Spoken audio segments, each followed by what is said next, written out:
So on two-wheelers, we are going to do very well. I think we will be the largest electric two-wheeler market in the world.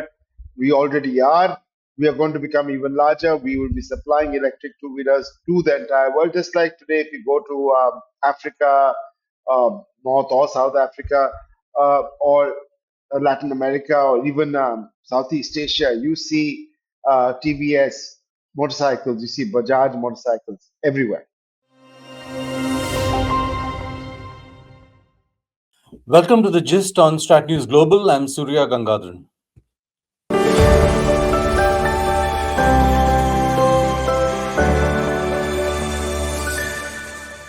We're going to talk to Kushan Mitra, a journalist and a specialist on the EV industry in India, about the import of his visit and a lot of other things, including the EV ecosystem in India, how it's shaping up, what are the challenges, etc., etc. So let me introduce Kushan Mitra, a well-known writer on the EV industry. Kushan, my first question: what do you expect from the Elon Musk visit? Not all that much, actually. I don't want to build up expectations. Let's see what happens. I think it won't be just Tesla. I think Elon has lots of other businesses, such as Starlink, which is his low Earth orbit satellite communications network, as well as SpaceX. He is, after all, rocket man right now. But yes, some progress towards Tesla setting up in India is possibly going to happen.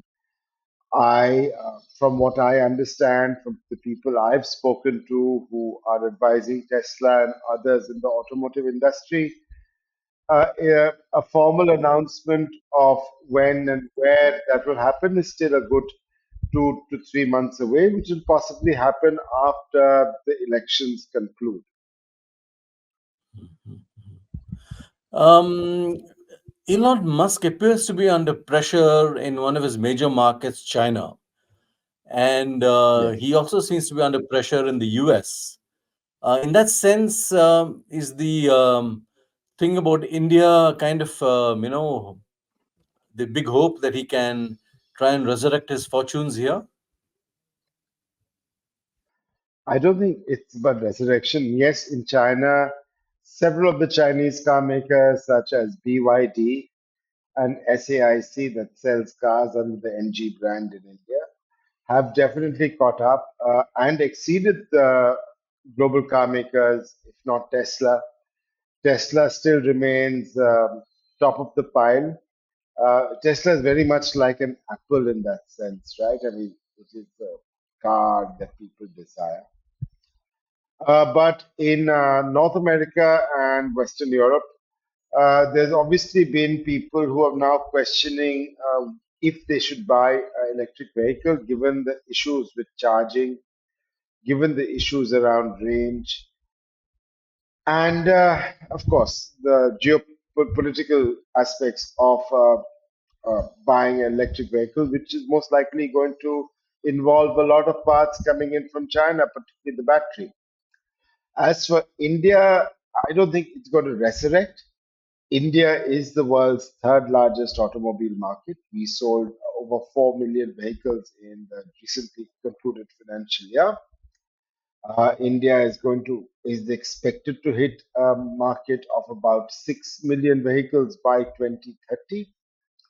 So we are not a small market.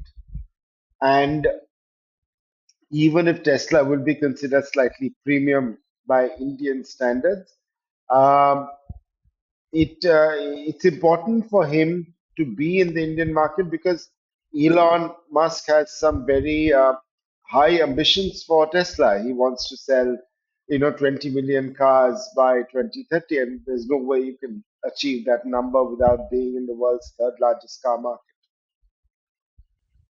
Mhm. Tell me, technology wise, is he ahead of the curve? Does he still lead vis-a-vis, say, the Chinese? Um, I wouldn't say that anymore.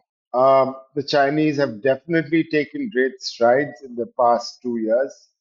companies like BYD and SAIC and several others, whether they're one or more like NEO and IO, they've done really well. They've created some really innovative technologies.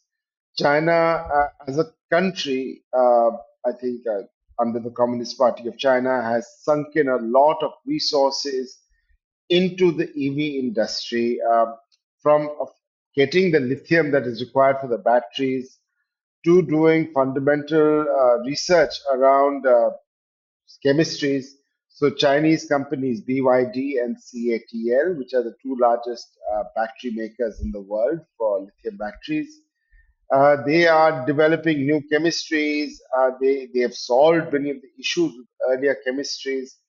Um, and they're also CATL is leading the way on what is called sodium ion technology, which is the next big hope of the electric vehicle segment. So China is doing the fund. So yes, in that front, China is definitely taking a huge lead in the battery industry.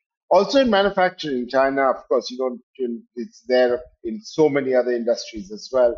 China is a manufacturing powerhouse. So, China is almost what's the last I checked, almost 15 million cars a year market. So it's huge.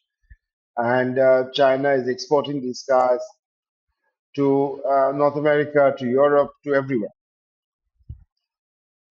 Mhm.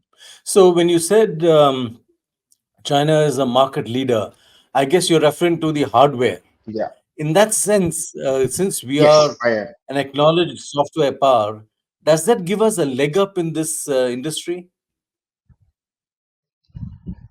Yes, it does in many ways. A car is not just hardware today. Cars are increasingly defined as there's something called SDV, which is software defined vehicle.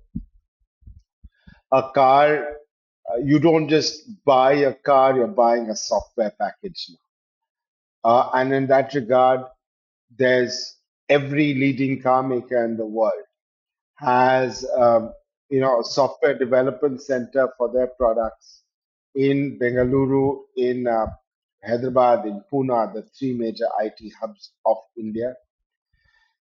Excuse me. For example, Mercedes-Benz Research and Development India, which is MBRDI, which employs 7,000 engineers both on their roles and through contractors. There's a little bit of, not little bit, there's a large bit of Indian software in every Mercedes Benz sold anywhere in the world today. And it's the same case with Audi, with BMW, even with car makers that are not in India, like Ford and General Motors.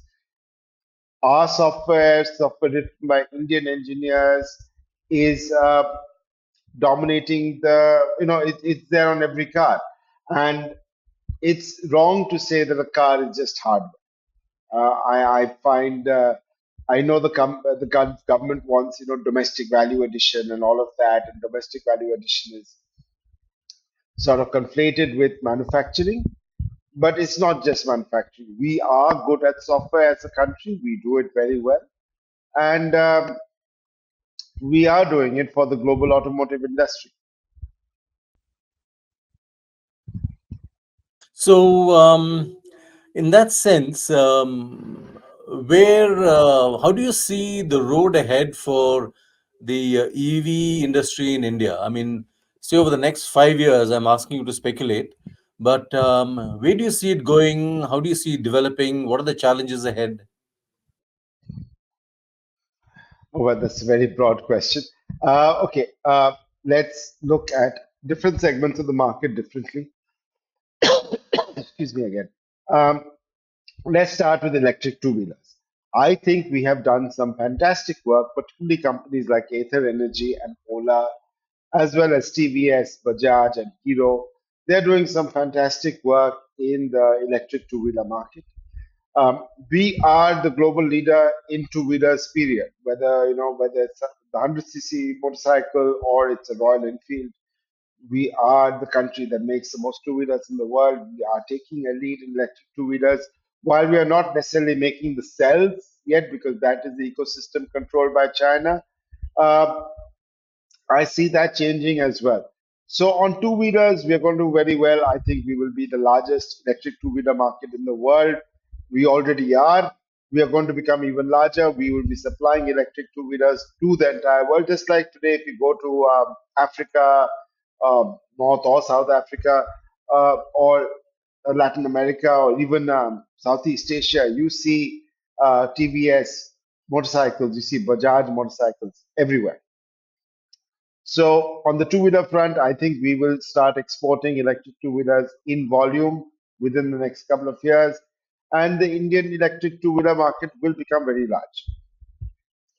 Also, I think we'll do very well in commercial, both small, light commercial vehicles that do last mile delivery. You see it already with your, Amazon or Flipkart delivery coming to your house. They're coming on an electric three-wheeler. And even your light delivery inside the cities, I think cities like Delhi, NCR, or the Mumbai metropolitan region will insist that these lighter sub 1 ton low range vehicles that are going from warehouses to homes can become electric. So those will happen. Um, Electric buses, huge opportunity, both intracity, intercity, huge opportunities over here. But the gold standard for electric vehicles remains passenger cars. And on that front, I think we have a long way to go. I last year, uh, there are some affordable electric cars available. I mean, the MG Comet starts at about 7 lakhs, and the Tata Tiago EV starts at about 8 lakhs.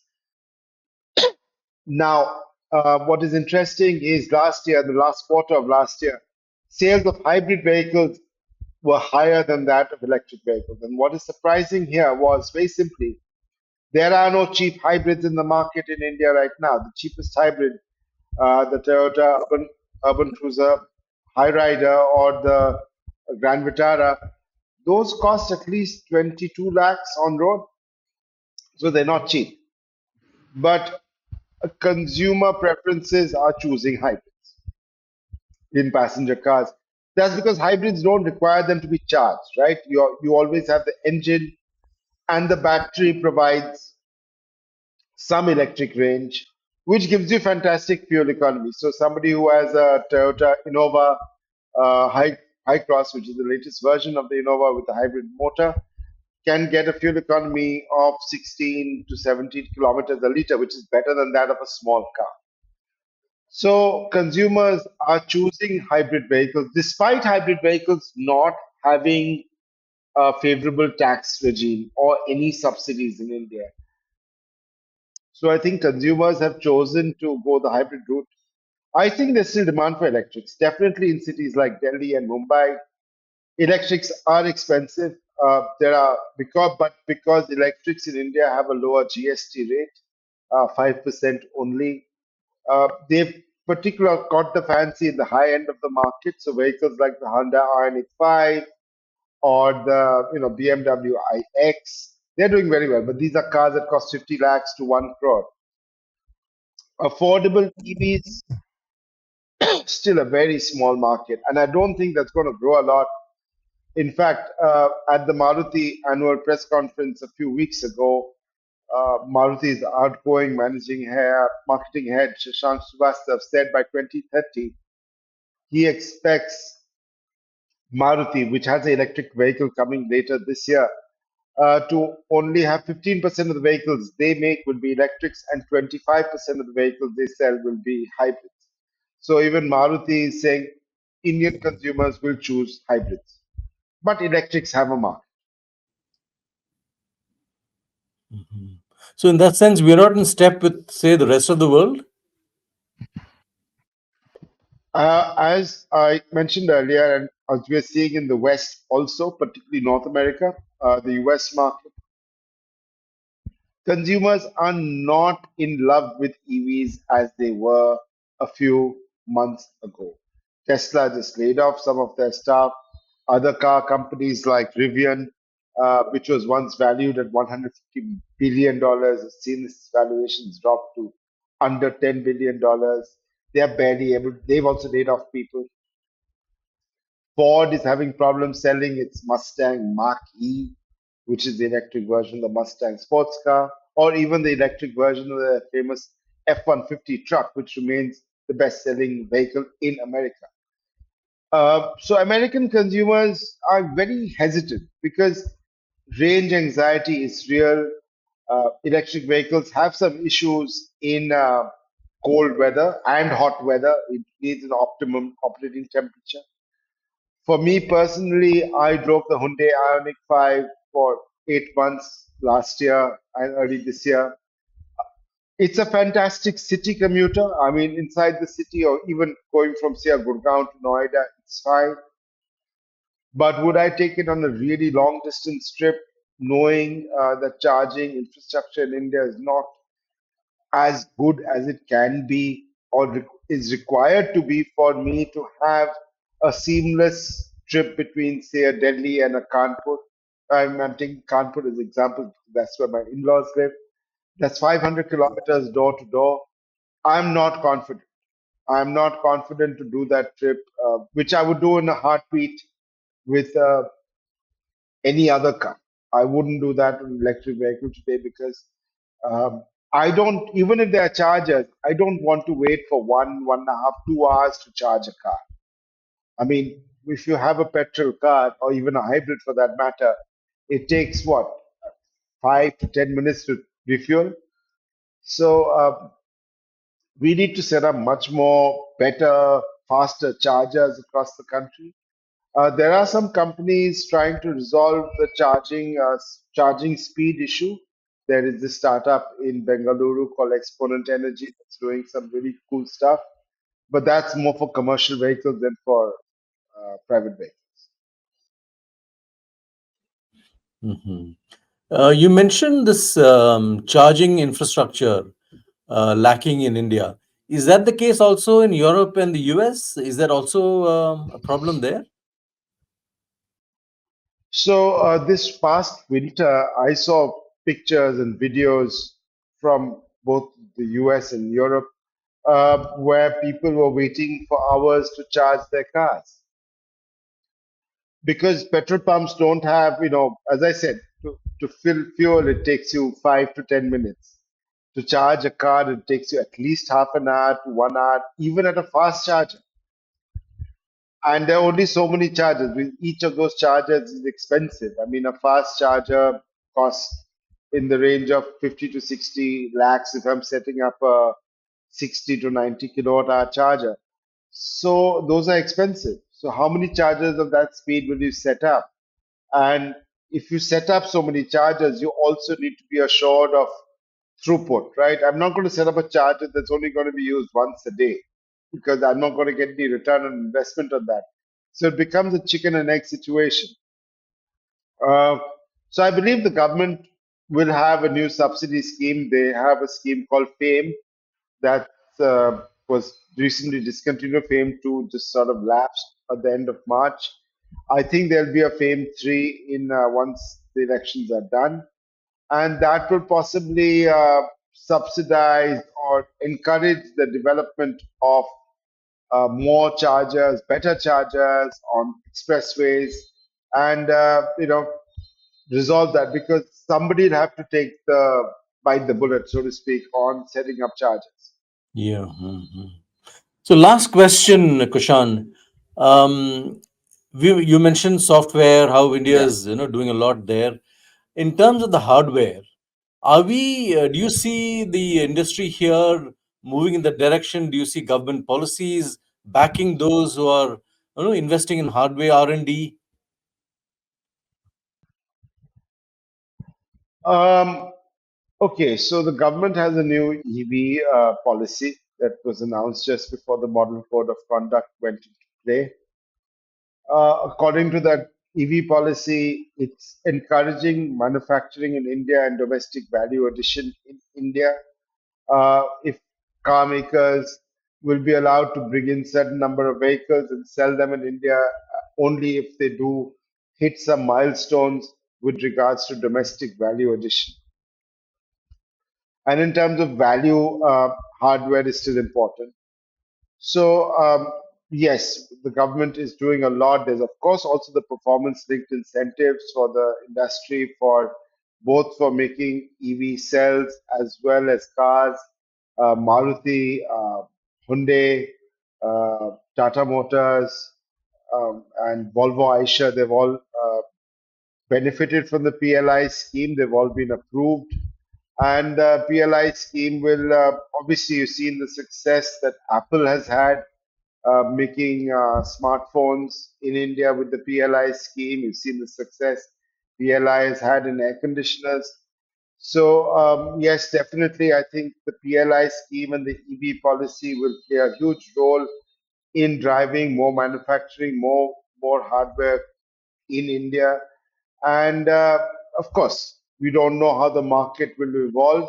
But I guess when there are many, many more products in the market, I think one problem is EVs in India. There is one dominant car maker right now. There's Tata Motors. In fact, I was talking to some folks at Tata Motors, and they said that because there's no competition, people are a bit wary because they said if there's no competition, why should we buy? Just if Tata Motors is the only guy making the car, there may not be something great with the segment, right? So more competition will lead to better incentives. So I mean the market will only grow. And again, as more cars get sold, more chargers will be installed. So it becomes a virtuous cycle, Surya. Mhm. Last question. China has hundreds of, I mean, maybe hundreds is an exaggeration, but they have scores of companies making electric vehicles. Do you see something of that scenario emerging here? Oh, China actually does have hundreds of companies making electric vehicles. Uh, no, I think in India we saw that particularly with two-wheelers at the very start. Many people set up. Almost everybody was getting a container from China and assembling them. I don't see that happening in the automotive sector. It's a highly regulated sector. Passenger cars is highly regulated. There are all sorts of safety norms, all sorts of regulatory norms that you companies will need to meet. Yes, making an electric car is a lot easier than making a petrol or diesel engine. Even though for petrol and diesel engine you can buy almost everything off the shelf. Um, it requires a lot of investment. And the Chinese government, of course, poured a lot of money into it. I don't think the Indian government is that sort with the amount of stuff, the other priorities that they have. I don't think they're going to pour, billions of dollars into subsidizing companies. So I don't see that rush happening in them, but I do see many Indian companies taking leadership roles in India and across the world in electric passenger cars, just like we will, as I'm very confident we will in the very near future in electric two-wheelers. We are a global leader in manufacturing electric two-wheelers. We will be exporting our electric two-wheelers to the world, and there's no reason we can't do the same thing in passenger cars. Well, I'm into that. Kushan Mitra, thanks very much for that perspective. Good Thank talking you. to you. Thank you very Thank you. much. That's Thank all you we so have for much. you on this edition of The Gist. Do subscribe to our YouTube channel, follow us on social media. Thank you very much. Good day.